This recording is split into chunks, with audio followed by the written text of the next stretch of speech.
Yes, the title of this video is true. I basically only used these two credit cards to help me save over $3,000 on my recent trip to Las Vegas, and in this video, I'm going to break down those numbers for you, as well as tell you more about my experience at that Las Vegas Creator Meetup that we had a couple weeks ago. For those of y'all that don't know, Luke's Points and Miles organized a meetup for us credit card content creators to meet up with our subscribers in Las Vegas over Labor Day weekend. So right whenever I found out about this opportunity to, one, meet y'all and also meet other creators in this space, I immediately went in and started looking at my credit cards and what points I had a lot of to see how exactly I could redeem them in the most optimal ways to stay in Vegas in a place that I really enjoyed staying at, while also trying to get those higher point redemptions where possible and not just wasting my points. So like I mentioned, I've basically used two credit cards to help me achieve this, that being the Amex Gold card and the Chase Sapphire Preferred. Now these two credit cards alone are not the only ways that I've accumulated Amex and Chase points, but what both of these cards allow me to do with my setup is transfer my points out to their travel partners. And for those of y'all that know me and my channel, you know that I love travel partners, and that is going to be the best way to get the most value from your credit card points. So of course, that's where I started for this redemption. And while I'm mentioning these two cards in particular, I have made other videos about these cards if you want to learn more about them. That's not what this video is about. But if you want to learn more about these two cards, you can either watch those videos I've made on them in the past, or check the links down in my description where I always have links to the credit cards I talk about in the video. But I also have a link down there that shows you what cards I have in my wallet in case you wanted to apply for those yourself. Okay, so now we know the baseline of everything. I'm trying to use my Amex and my Chase points to make this trip happen. Now, at the time of me booking this trip, I had a lot more Amex points than I did Chase points. And that's going to be key here because that would kind of restrict me into what hotels I can stay at in Las Vegas. And especially on a holiday weekend when the amount of points required to stay there is pretty high. I kind of knew off the bat that I was probably going to have to be using my Amex points in order to book my hotel, but I could use my Chase points to book my flights if I wanted. Now, being from Texas, y'all know I do like Southwest as just a budget economy airline. And since Southwest is a transfer partner of Chase, I use my Chase Sapphire Preferred to transfer my Chase points out to Southwest and book my flights. With that being said, let's just jump into the numbers portion of this video, starting with how I redeem my points for my flights. So as you can see here in the screenshots, there were a bunch of options that we could have flown to get to Las Vegas. And I always just do the want to get away fares because that's the cheapest and I don't need anything crazy. So you can see that the estimated price for that was about $264. But of course, we're booking round trip flights here, so we also need to find the price of the flight to get back. And that also had a want to get away fare price of $264. And remember that I am trying to book these flights with points, but I'm trying to give y'all a reference point so you can see the cent per point calculation that I got for this redemption. So don't freak out, I am going to be using points. So once that itinerary was built, you can see that the total price per passenger was $463.40. But then you have to add in the taxes and fees per passenger, and that came out to $64.56, again, per passenger, meaning that the absolute total price was going to be $527.96 per passenger. And that, of course, includes taxes and fees. For two passengers, that would have been $1,055.92 just for that round trip flight from Houston to Las Vegas and back. But let's just take it down to a one passenger level so we can make these numbers,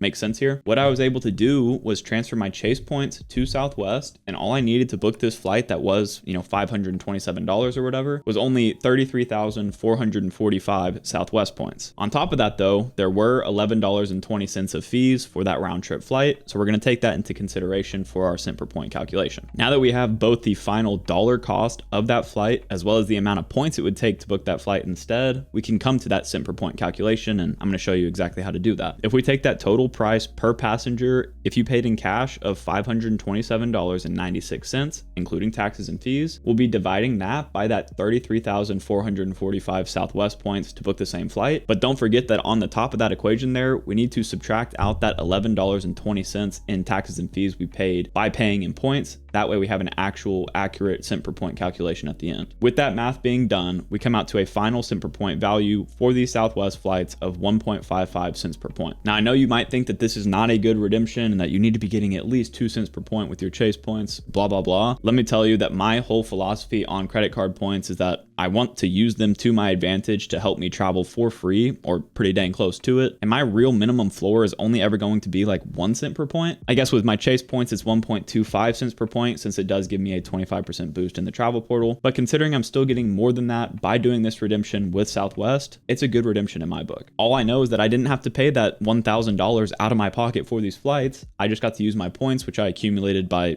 having smart financial habits with my Chase cards. So that's the flights handled there. Technically in total for the 2 tickets I bought, I had to spend about 67,000 Chase points and $22.40. But on a per passenger basis, I only need to spend about 34,000 Chase points and $11.20 per passenger. That's only a very small part of our battle, because now that we're in Vegas, we need to find a place to stay. And that, of course, is where my Amex points are coming into play. Okay, before we dive into how I actually booked the hotel on points as well, I want to take the time to tell you all about the app that I use to basically tell me at all times how many points I have across all of my credit cards. That, of course, being Max Rewards. Max Rewards is an all-in-one credit card management app that allows you to pool all the information from all of your credit cards, even if they come from a multitude of lenders, all into one convenient app. For this specific scenario, I use Max Rewards to tell me my total point balances, and further than that, I can also break it down on a per lender basis. And that's really important to me, because in a situation like this where I need to book a trip and want to know the most optimal way for me to do that without burning through all of my points, I like to see it at a bird's eye view all in one place, which Max Rewards allows me to do. Max Rewards also allows you to see a lot more information than just your point balances. It also will tell you about your card balances or your bill due dates or whatever else you really want to see. And while the free features of this app are amazing, I also like to use their paid tier called Max Rewards Gold, because that not only automatically activates my rotating quarterly categories on my cards like the Chase Freedom Flex, but they also automatically activate my credit card offers for me, which has actually come in handy specifically with my Amex Gold card. For example, as of late, I've been getting an additional 2 points back per dollar spent on my grocery store purchases, and that's because Max Rewards Gold had activated an offer for me that I didn't even know I had. So if you want to try out this app for yourself, please be sure to download it through the link in my description. And when you sign up for the app, if you enter the promo code Spencer, you'll get 1 free month of Max Rewards Gold you can use down the line. Thank you to Max Rewards for sponsoring this video, but let's get into that hotel redemption. Now, there are so many different options of hotels to stay at in Las Vegas, as y'all probably know. But after talking with some of my creator friends that were going to the meetup, I realized that a couple of those guys were staying at some pretty nice properties. Now, considering I wanted to have a really good experience in Vegas, and I didn't want to have to sacrifice any enjoyment by staying at a cheaper hotel, and I had a surplus of Amex points at the time, I think over like 500,000 or something like that, I figured, you know what, why don't I try to actually stay at a really nice property? So what I actually ended up doing was using my Amex points at the Waldorf Astoria in Las Vegas. Now, a lot of people may be thinking like, well, how did you do that? Did you just book it through the portal? Like, that had to be a terrible redemption rate, right? And if I did do that, then yeah, it would have been pretty bad, but I didn't go that route, don't worry. Going back to the travel partners discussion, my Amex Gold card is a card that allows me to transfer my Amex points out to Amex's travel partners, one of those travel partners being Hilton. In general, I wouldn't necessarily recommend that you convert Amex points to Hilton, because even though I did get a 1 Amex point to 2 Hilton point conversion rate, even then, sometimes your Hilton redemptions are going to be so bad that it still doesn't make sense. However, whenever prices are elevated like they were for this weekend, I actually got a pretty good redemption for my Amex points by going that method. And of course, let's break that down. Oh, also, I should note though that there are a lot of times where Amex will have a transfer bonus to Hilton to where you could get maybe like 2.5 Hilton points for every Amex point, but I did not book during one of those times, so I just had a straight 1 to 2 conversion rate. Okay, so for the hotel, we're staying at a Waldorf Astoria, which is a Hilton property, and we're staying there for 3 nights. If I was to have booked that stay in cash, I would have had to pay $2,192.77. That is a lot of money to be paying for one hotel room in Las Vegas for 3 nights, especially when a lot of other hotels are really cheap. However, like I said, I wanted to splurge on this trip, and I also had enough Amex points to justify that. Going to Hilton's website to book this would actually require 240,000 Hilton points, which is a lot. And originally, whenever I actually went to book this trip, I wrote this one out of my mind because I thought I was gonna have to transfer over 240,000 Amex points, which would not have made this worth it. My redemption rate would have been, I think, like 0.9 cents per point. And I was like, no, I'm not doing that. But then whenever I went back and did the research, I was like, oh shoot, I actually only need 120,000 Amex points, not 240,000 to book this trip. And that actually made the redemption rate pretty respectable. I also want to note that I do not have any Hilton credit cards. So that is a big reason why I use my Amex points for this Hilton stay. If I had Hilton credit cards and a free night and stuff like that, it would have made even more sense to go this route just with my Hilton points alone. But using my Amex points was really my only option to be able to actually book this stay in points. So the 120,000 Amex points that were required for this trip does include the taxes and fees associated with this stay, meaning that our equation for the cent per point calculation is pretty straightforward. And we're just going to take that cash price over the total points that we used and multiply by 100 to get an actual cent per point rate. So if you take that $2,192.77, divide that by 120,000 points and multiply by 100, you get a cent per point value of 1.83 cents per point. Again, this redemption rate is not groundbreaking by any means, but I'm going to reiterate, I had a lot of Amex points to use. I didn't have any other options to book this trip in points, and I dang sure didn't want to spend over $2,000 for this hotel, but I still wanted that really nice experience, so this is a great redemption in my book. So now that we know all of the numbers in cash and in points and my cent per point value for the flights and the hotel, we can actually do a combined calculation here to see what kind of redemption I got. If I was to have booked this entire trip in cash, that would have cost me $3,248.69. However, by transferring 120,000 Amex points to Hilton and by transferring about 67,000 Chase points over to Southwest, again with that 67,000 points being for 2 people, we can do this whole cent per point calculation again, but just remember that on the top of that equation, we can't just put that full $3,248.69. We have to subtract out the taxes and fees, which came out to $22.40 for those flights. So with taxes and fees taken out of the cash price, that would leave us with $3,226.29 divided by 187,000 credit card points in total. That comes out to a grand total of a 1.73 cent per point redemption. And once again, since I had the ability to use credit card points to book this trip, that made it so well worth it for me. I didn't get a 2, 5, or 10 cent per point redemption for this trip, but I very well know that I had an awesome time in Vegas, and I'll never remember that cent per point valuation 10 years from now, but I will remember that experience. That's the whole point of the credit card game, in my opinion, but maybe that doesn't resonate fully with you. That's also okay though. Now that we've taken the time to run through the numbers, I still want, for those of y'all that care about this, to talk about my experience at the meetup, because I had a really amazing time. I'll try to throw up some B-roll and some screenshots of the trip while I'm talking about this, but I want to give y'all the day-by-day breakdown about what I experienced. First of all, I flew in Friday, and I was pretty gung-ho to at least meet some people if I could. I know that a couple of other guys were staying at the Waldorf with me, like Stan the Credit Frog and Luke's Points and Miles, but I also knew that a lot of people's flights were getting delayed, so I didn't know if I'd actually be able to see anybody. Luckily, I was able to actually not only meet up with Chad, Luke, and Chase and his girlfriend at Shake Shack, but at that Shake Shack, I got to use my dining credit on my Amex Gold card, which, as y'all know, I've been complaining about those credits, so getting to use those this month was pretty cool. So I got to meet up with those guys and at least just say hi to them and talk with them for a little bit, but I actually ended up going to a Laugh Factory show that evening, and that was a lot of fun too. There was a heckler in the crowd. It was a whole experience. I honestly had never seen something like that in person, but it was pretty funny, and it was a great start to my Las Vegas trip. However, the next day, Saturday, is when things really started to pick up. That's when the meetup was later that evening, but also that was when every creator was in Vegas because they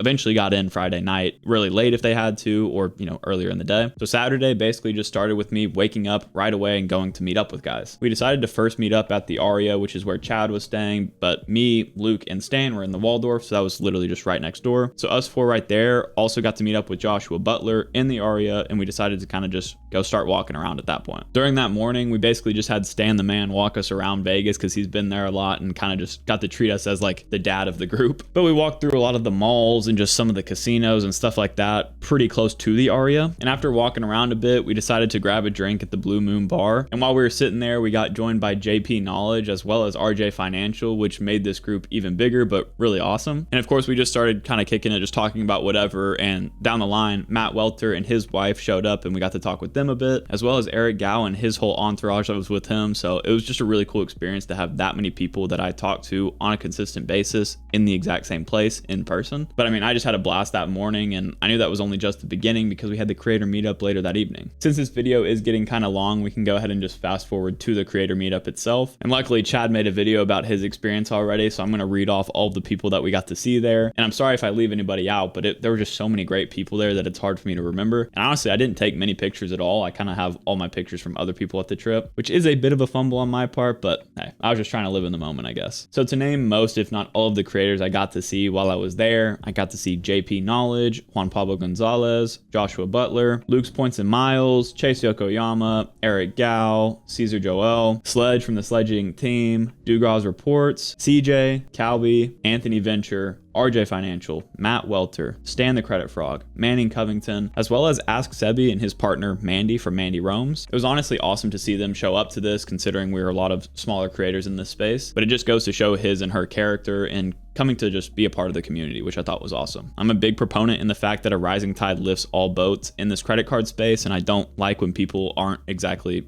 tuned into that as well. But luckily, everybody that was there obviously resonated with that, or they probably wouldn't have shown up. The meetup itself was awesome. I got got to speak to not only all these creators, but a lot of subscribers that showed up. So thank y'all so much for just coming to say hi and for showing up at all. And although I'm not naming y'all by name here, I do just want to say thank you so much for the support and for, making me feel like what I'm doing is something that's very valuable to y'all. I'm sure the meetup was the main thing you wanted to hear about here, so I won't go too much in depth on the rest of the trip, but basically it just involved a lot of gambling, not losing too much money, which I was happy about at the end of the day, and just a really great time in Las Vegas. And I can't say thank you enough to Luke for at least organizing this for us, and Chad for also helping with that, as well as just all the people I got to see at this event. It was honestly one of the most fun times I've had in a while, and I just loved getting to meet y'all, and I hope that we get to do it again. Going back to the whole point of this video, I just wanted to explain that yes, I was able to book this entire trip on credit card points and get to have an experience like this that I'm so fond of. And that is the fun part of the credit card game. Once again, if you're interested in either of these cards or any cards to talk about on my channel, be sure to check the links down in my description. And also in my description, I'll be sure to link the channels that I just talked about here, so y'all can go check them out and support them as well. Also, if you're somebody that wants to learn why I get the credit cards I do that allow me to book travel like this, be sure to click on this video next where I explain my full credit card roadmap going forward. That way you can not only just see what credit cards I want to get, but you can also see my thought processes behind this entire credit card game, because I really think that that would be valuable for you. As always, Odin and I both want to say thank you so much for watching this video. If you did enjoy it, please consider leaving a like and subscribing to the channel, and we'll catch you guys next time.